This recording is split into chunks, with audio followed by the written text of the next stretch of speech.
Saw him backstage, and I said, Dr. Peel, hi, my name is Les Brown. I've listened to your tapes, and I've read your books. They gave them to us in special education, sir. And one day I would love to be on stage with you. And he looked at me and said, it's possible, young man. It's possible. But this man, when he spoke, he gave me goose pimples. Deep baritone voice, spoke from his diaphragm. You have something special. You have greatness within you. He override the inner conversations in my mind. I'll never forget a gentleman, what a brilliant man, a Harvard graduate, Dr. Carter G. Woodson. He said, if you can determine what a man shall think, you never have to concern yourself with what he will do. If you can make a man feel inferior, you never have to compel him to seek an inferior status, for he will seek it himself. And if you can make a man feel justly an outcast, never have to order him to go to the back door. He'll go without being told. And if there's no door, his very nature will demand one. See, we live in a world where we're told more about our limitations rather than our potential. How many of you have ever been told that you couldn't do something? Raise your hands, please. You know, MIT did a study that if I say to you, you can't do that, that 16 people have to come along and say, you can do that, you can do that, you can do that, to neutralize that, and the 17th statement that you hear, you can do it, will be the one that will finally stick. So you have to watch who's speaking into you. You've got to begin to monitor your mind. And you've got to begin to literally be proactive in programming yourself to success. Be ye not conformed to this world. Be ye transformed by the renewing of your mind. You've got to take responsibility to make that happen. And as you begin to do that, you'll begin to see some incredible changes in your life. I understand now when Earl Nightingale said, all of us are self-made, but only the successful will admit it. As you begin to look at your dreams and look at your goals, write this down. Make know you're a vitamin. See, most people stop short of their dreams and park and get off the highway of life because of the rejections of life. You will always be rejected. It's no big deal. Jack Canfield said rejection is a myth. It's not like when somebody says no and then they slap you. No, it's just, to me, make no you're a vitamin. Get excited about the no. Why? Because every time someone says no, that brings you another step to a yes. You're getting closer. Trust me, you will win if you don't quit. You will win if you don't quit. Even a broke clock is right twice a day. The other thing is, as you look at yourself and look at your goals and look at your dreams, assess yourself. What are your strengths? What are your weaknesses? What do you bring to the table? When I looked at becoming a motivational speaker, I looked at all the speakers and I noticed that they were pretty much scripted. So I said, what is it that can make me stand out? I don't have any college education. I don't have any credentials. I never worked for a major corporation. What is it I can do to offset my weaknesses? And then something said, well, Les, and this is very important. Mr. Washington, Mr. Brown, yes, sir. What do you want to do with your life? I want to become successful. Good. He said, you must be willing to do the things today others won't do in order to have the things tomorrow others won't have. That's why you said you have something special. See, very few people go to seminars and workshops. They'll go to a concert, but showing up to get something that can expand their minds and help them to begin to see their lives differently, to give them a larger vision of themselves, they'll be too busy. Or they say, well, how much does it cost? Well, information costs, but it pays for itself. Here's the other thing is, ladies and gentlemen, let's say it's me. Yeah, see, it's possible you can live your dream. It's necessary that you have the mindset that I'm going to do this. But you've got to take ownership. You've got to decide, hey, I'm going to do this. You've got to take responsibility for your life. George Bernard Shaw said the people that make it in this life, they look around for the circumstances that they want, and if they can't find them, they create them. You've got to decide, it's me. You've got to say, and say this with conviction, I expect to win. Yes, I think it's important that we say that. If you ask most people, do you want to become successful? They will say yes. Took my oldest son for a walk, my namesake. We always expect our children to do far more than what we do. Said, Calvin, he wants his own identity. He's Leslie Calvin Brown, Jr. I stopped him, looked him in the eyes, and said, do you want to be successful, son? He said, yes, sir, Dad. Very good. Let's walk, son. Walk further. Stopped him again. I said, Calvin, look me in the eyes, son. Yes, sir, Dad. Do you expect to be successful, son? And he stood there and he looked at me and his eyes got glassy. And he said, let's walk. And the reason that he said, let's walk, because my son is very bright. Of all my children, he's perhaps the smartest one. But Calvin now, over 30, Calvin now, a single parent of 2 daughters, good father. Calvin, now at this stage of his life, he's behind on his dreams. A lot of talent, a lot of abilities. Very conservative. One of those people, great mind, but he just hasn't developed that, things that we want our kids to have that, I want it. Calvin, you got to kick it up a notch, son.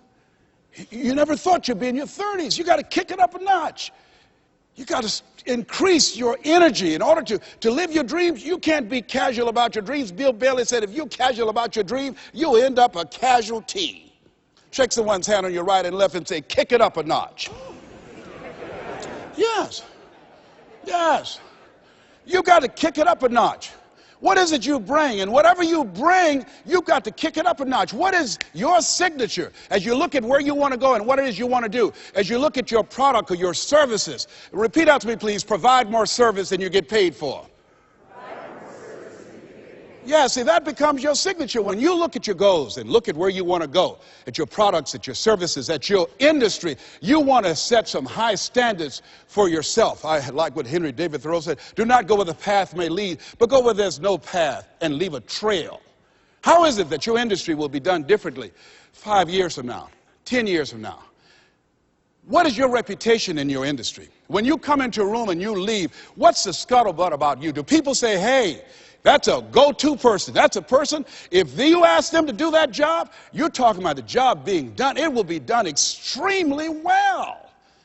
Are you known for that person that stand out with what you do, that stand out with your quality of service, with your standards, always looking for ways to better your best? Are you one of those people that believe, well, if it ain't broke, don't fix it? Japanese believe it ain't perfect, keep working on it. Are you willing to keep working on it? Are you willing to realize that you have not done your best stuff yet, that you can better your best? You've got to take responsibility for that. And now let's go to the next level. Not only is it possible that you can live your dream, is it necessary that you call forth your team and surround yourself with people that you can learn from and grow from, that you must work on yourself and monitor yourself and train yourself, that you've got to begin to take total responsibility for the outcomes that you want to produce in your life. But let us say together with power and conviction, it's hard. Yes, ladies and gentlemen, living a dream, changing your life, is hard. It's hard when you lose all your money, when you've given it the best that you have, when you have some major setback. It's hard. When a doctor looked at me and said the 3 horrible words no one wants to hear, you have cancer. It was hard to mobilize my mind and spirit, to listen to tapes and music and read scripture and be around other people and seeking out other prostate cancer conquerors to believe that I could do this. It was hard. Never forget, my son said, Daddy, are you going to die? Why are you asking me that? You're not going out much. You're not the bubbly personality that I know you to be. You're not talking much. You're spending a lot of time in the room by yourself, Dad. Are you going to surrender? Are you giving up? Are you going to let that doctor's opinion become your reality? Will my daddy see me graduate? Yes, son, yes. I'm going to fight. No, I don't think it's my time yet. I'm going to see you graduate, but more than that, I've got some other things that I'm going to do with my life. And I thank you for asking me that. But I must tell you that I'm scared. I'm scared. And I've never been in this situation before. It's been easy for me to talk to people and encourage people when they've had challenges in their lives. But it's me. And I don't feel less than a man in admitting this to you. Yes, I'm scared. And I need some help. Repeat after me, please. Ask for help. Not because you're weak, but because you want to remain strong. And ask for help. And don't stop until you get it. Yes, see, life is hard, and there are some moments in life when you're going to need some help. You're going to need somebody to speak to you. You're going to need somebody to say something to you. I have a friend of mine, Willie Jolly, who's a motivational speaker. He said, a setback is a setup for a comeback. I had to listen to Willie's tapes. I have another friend, Kevin Brace, who's a speaker. He said, Les, come on, man, you can do this. You can make this happen. You can hit a home run. It's a done deal. You are Les Brown. That cancer's got to get out of your body. I said, talk to me, Kevin. Talk to me. That's what I need to hear. I needed to hear those words. I don't care who you are. Many people won't allow themselves to ask for help because of pride. Pride cometh before a fall. Because of ego. Ego means edging God out. No, ask for help. Not because you're weak, but because you want to remain strong. And ask for help and don't stop until you get it. I'm here because a lot of people helped me. I'm here because a lot of people believed in me at a time when I was struggling to believe in myself. The other thing is, let us say together, it's worth it. Yeah, see, I think, and write this down, you got to find 5 reasons that will make it worth it for you. 5 reasons. What will make it worth it for you? Mine was, I want to take care of my mother. Mine was, I want to do something with my life. What will make it worth it for you? Mine is, I want to leave a legacy. Mine is, I refuse to die an unlived life. What will make it worth it for you? Repeat after me, please. You got to be hungry. Mr. Washington said, Mr. Brown, what do you want to do with your life? I said, sir, I want to become a disc jockey. Is that right? Yes, sir. Good. Mr. Brown, you got to be hungry.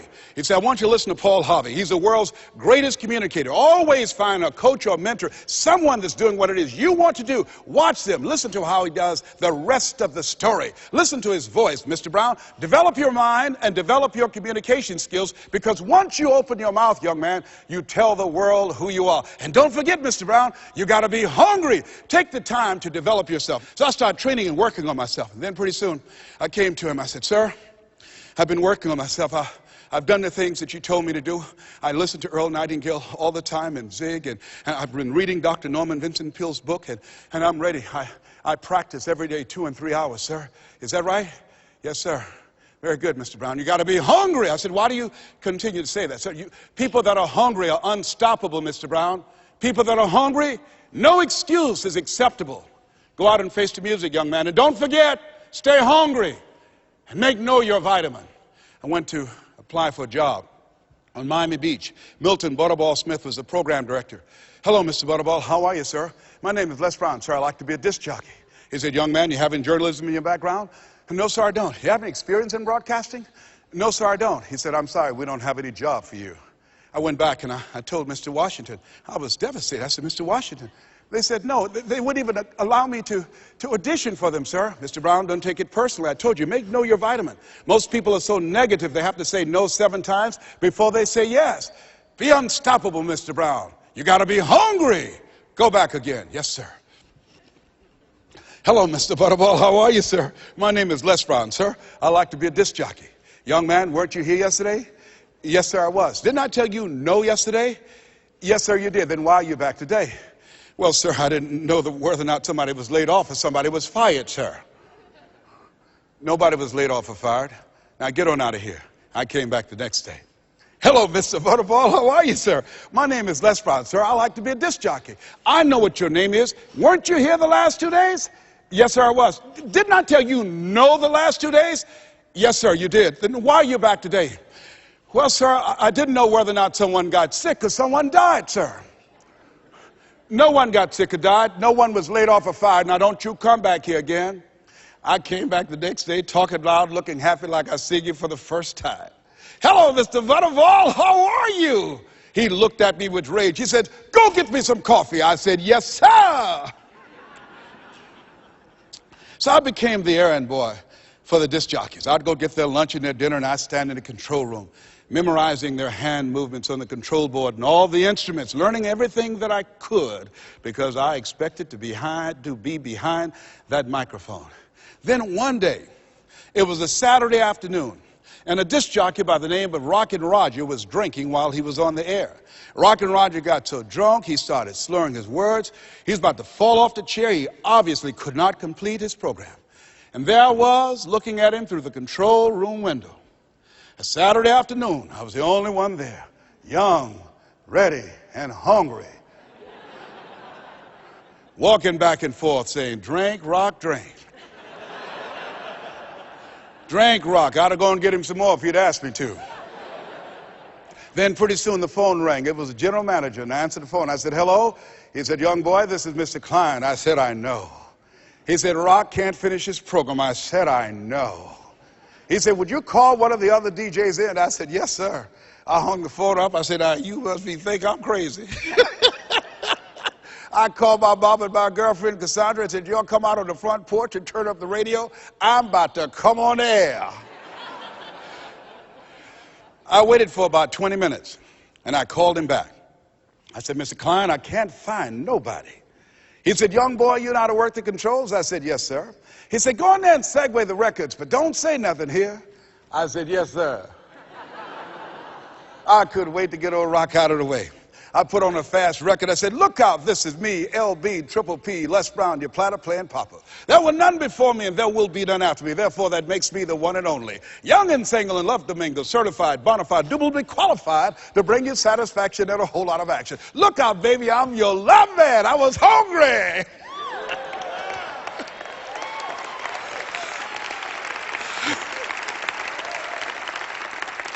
The people that want to step into their greatness are hungry. Shake someone's hand on your right and left and say, you got to be hungry.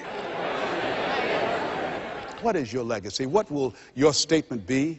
Resolve every day. Read it every day. I refuse to die an unlived life. I like to leave this with you that Mama used to love to hear me say. She said, boy, say that thing for me, and I dedicate this to you, to the greatness that's within you, because it's there. And it says simply this: if you want a thing bad enough to go out and fight for it, to work day and night for it, to give up your time, your peace, and sleep for it. If all that you dream and scheme is about it, and life seems useless and worthless without it, and if you gladly sweat for it and fret for it and plan for it, and lose all your terror of the opposition for it, and if you simply go after that thing that you want with all of your capacity, strength and sagacity, faith, hope, and confidence, and stern pertinacity, if neither cold poverty, famine, should go, sickness or pain of body and brain can keep you away from the thing that you want, if dogged and grim you besiege and beset it, with the help of God you'll get it. This has been Mrs. Mamie Brown's baby boy. God bless you and God bless America. You have greatness in you.